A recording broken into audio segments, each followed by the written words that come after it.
बुलढाण्यात खळबळजनक हक्काच्या जमिनीसाठी तो शेतकरी एकटाच भिडला। जिल्हाधिकारी कार्यालयासमोर आमरण उपोषण सुरू। बुलढाणा जिल्ह्यातून एक अत्यंत धक्कादायक आणि खळबळजनक बातमी समोर येत आहे। प्रशासकीय अनास्थेमुळे एका हताश शेतकऱ्याला आपल्याच हक्काच्या जमिनीसाठी कुटुंबासह थेट जिल्हाधिकारी कार्यालयासमोर 1 जूनपासून आमरण उपोषणाला बसावे लागले आहे। शेतकरी मधुकर तुकाराम बांडकर जमीन क्षेत्र 1 हेक्टर 14 गुंठे, जी 1962 पासून त्यांच्या कुटुंबाच्या ताब्यात आहे। ही जमीन वर्ग -2ची असून 2014च्या शासन निर्णयानुसार त्यांच्या नावे होणे गरजेचे होते।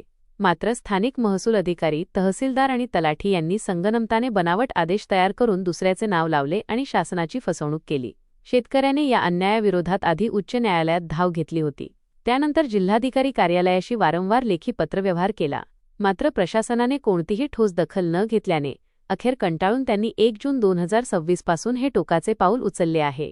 आता या गरीब शेतकऱ्याच्या न्यायासाठी जिल्हाधिकारी प्रशासन काय पाऊल उचलणार, त्या दोषी महसूल अधिकाऱ्यांवर गुन्हे दाखल होणार का, याकडे आता संपूर्ण जिल्ह्याचे लक्ष लागले आहे।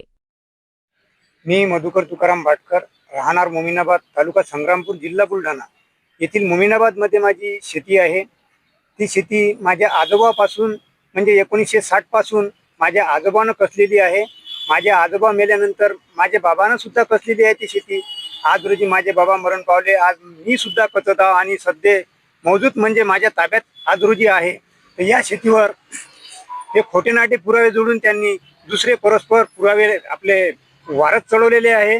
हे खोटे कामं हे तलाठी आणि मंडल अधिकारी यांनी हे खोटे कामं केले आणि त्या गोष्टीपासून मला त्रास होऊन राहिला।